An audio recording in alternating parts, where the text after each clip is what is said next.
એક અજાણ્યા ઈસમની લાશ પડેલ છે, જે આધારે કપૂરા પોસ્ટે મોબાઈલ જઈ અને તપાસ કરતા ત્યાં એક ઈસમની લાશ પડેલી અને તે દરમિયાન 108 મોબાઈલ પણ આવી ગયેલ અને તપાસ કરતા તે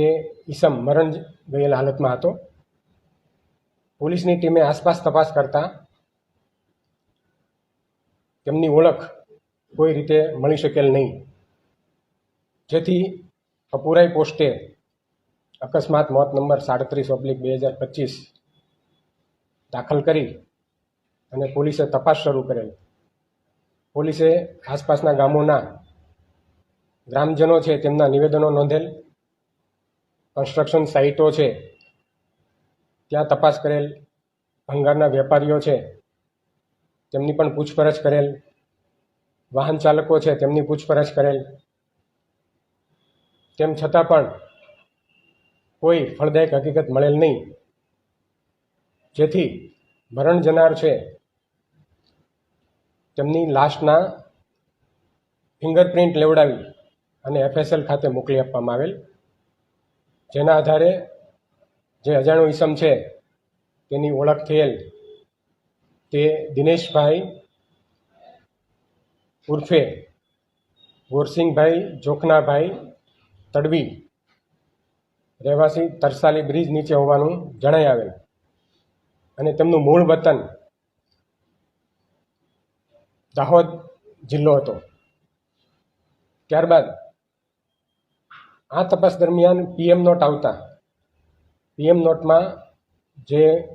મરણ જનાર છે તેના મોતનું કારણ ગળું દબાવવાથી થયેલ હોવાનું જણાઈ આવતા કપૂરાઈ પોલીસ સ્ટેશન ખાતે ખૂનનો ગુનો નોંધવામાં આવેલ, જે ગુના રજિસ્ટર નંબર 411/2025 BNS એક્ટની કલમ 103(1) મુજબ દાખલ કરવામાં આવેલ અને વધુ તપાસ માટે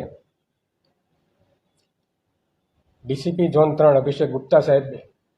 તેમની LCB ટીમ તથા કપૂરાઈ PI અને તેમની ટીમ બનાવી અને વિધિસરની તપાસ હાથ ધરતા એક શંકાસ્પદ ઈસમ મળી આવેલ, જે ઈસમની સઘન પૂછપરછ કરતા તેમણે જણાવેલ કે તેમની માતા પણ સજ્જનબેન